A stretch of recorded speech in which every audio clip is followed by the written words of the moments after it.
Lectura del Santo Evangelio según San Mateo. En aquel tiempo las mujeres se marcharon a toda prisa del sepulcro. Llenas de miedo y de alegría, corrieron a anunciarlo a los discípulos. De pronto Jesús les salió al encuentro y les dijo: «Alegraos».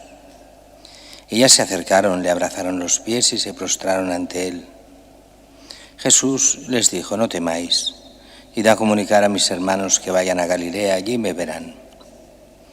Mientras las mujeres iban de camino, algunos de la guardia fueron a la ciudad y comunicaron a los sumos sacerdotes todo lo ocurrido. Ellos, reunidos con los ancianos, llegaron a un acuerdo y dieron a los soldados una fuerte suma encargándoles: «Decid que los discípulos fueron de noche y robaron el cuerpo, mientras vosotros dormíais. Y si esto llega a oídos del gobernador, nosotros nos lo ganaremos y os sacaremos del apuro». Ellos tomaron el dinero y obraron conforme a las instrucciones. Y esta historia se ha ido difundiendo entre los judíos hasta hoy. Palabra del Señor.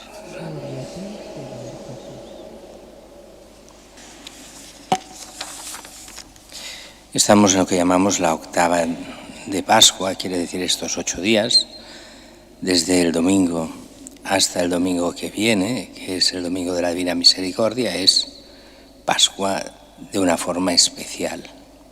De hecho, no se pueden decir misas que no sean de Pascua. No se puede decir más que la misa que toca.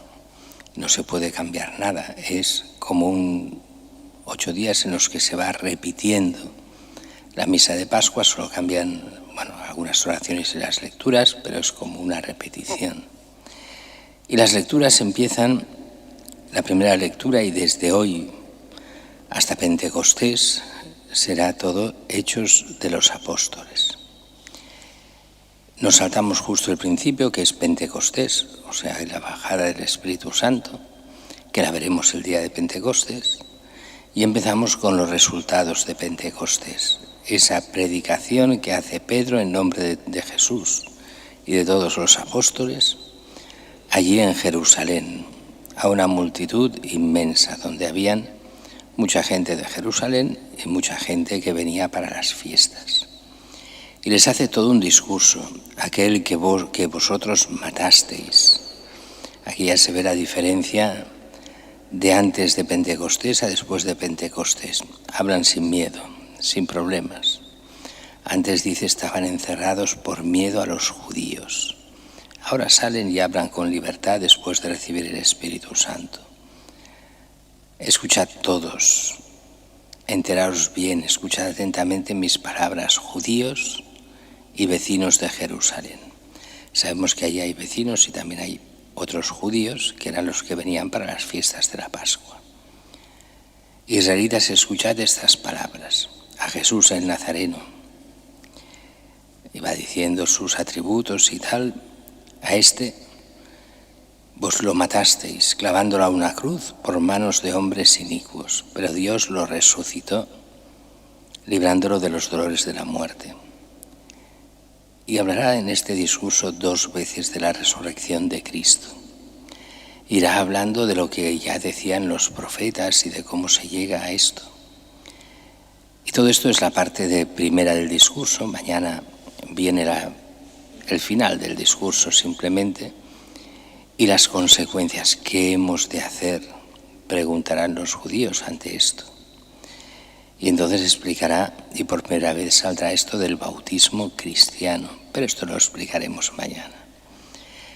La Iglesia empieza a crecer desde el primer momento de que el Espíritu Santo es derramado sobre los apóstoles.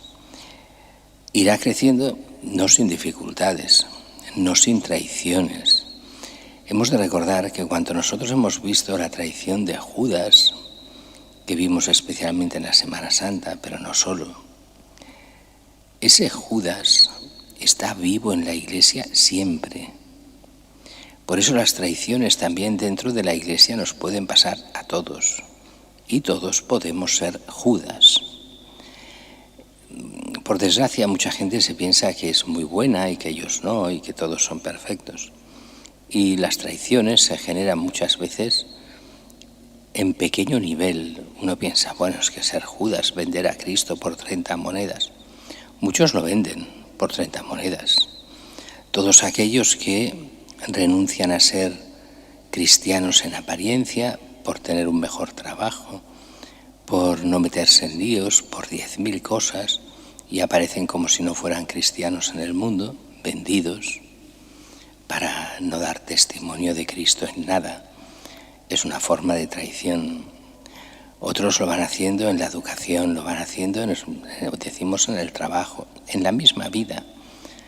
Tantas veces vamos traicionando, no por dinero a veces sí, pero otras veces simplemente por pereza, por 10.000 razones. Nos vamos alejando de Cristo, traicionándolo, sabiendo bien el amor que nos tiene. Pero bueno, vayamos al Evangelio de hoy, un Evangelio donde vemos ya las apariciones de Jesús. Si ayer veíamos el sepulcro vacío, pero ese sepulcro que estando vacío tenía los signos de la resurrección, no habían tocado nada. El cuerpo había traspasado los lienzos, todo estaba intacto. Por eso Juan dice que vio y creyó. ¿Y qué creyó? Creyó que Cristo había resucitado de entre los muertos. Pues hoy empezamos con estas apariciones. Las mujeres van al sepulcro y nos hemos saltado un trozo del Evangelio de hoy, se ha saltado el Evangelio que hemos leído. El ángel que les anuncia no está aquí. Id a anunciar que vayan a Galilea, que allí lo verán. Ante ese anuncio, ellas se van contentas, van a ver a los apóstoles. Pero por el camino, solo salir, se encuentran a Jesús mismo, que las para.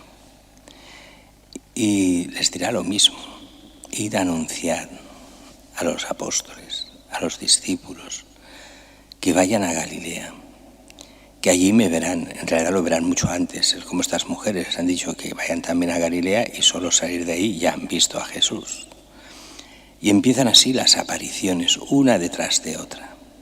Van viendo a Jesús y se irá apareciendo a toda la iglesia de aquel momento. Como decía San Pablo, a más de 500 hermanos se apareció Jesús. Y eso es lo que dará, junto al Espíritu Santo recibido en Pentecostés, lo que dará la fuerza a la Iglesia de poder ir adelante, de poder cambiar el mundo, de poder anunciar el Evangelio en medio de todas las persecuciones. Es muy curioso cuando la gente, desde fuera solo ve el mal dentro de la Iglesia, y cuando estás en la Iglesia ves todas las persecuciones que vienen de fuera y que los demás ni se dan cuenta muchas veces, porque ellos luchan contra la Iglesia pensando que luchan para hacer un favor a Dios. Esto ya lo dijo Jesús: pensarán que hacen un favor a Dios. Y es uno de los casos muy curiosos en estos 2000 años de historia de la Iglesia. Tanta gente totalmente equivocada, pero que piensa que hace mucho y bien yendo y atacando a la Iglesia, porque la Iglesia todos son malos, es la obra del demonio, así que hay que destruirla. Y no se dan cuenta que ellos son la obra del demonio.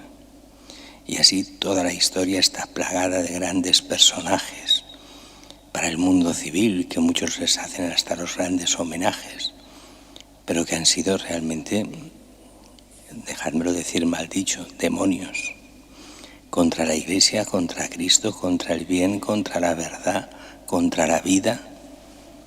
No importa la gente, que lo único que les importa es ellos, sus ideologías, y no se dan cuenta que es su lucha contra Dios, y que están, mal dicho, pero en el fondo sí, poseídos por el diablo, que les lleva a todo ese mal, y ellos ni lo ven ni se dan cuenta.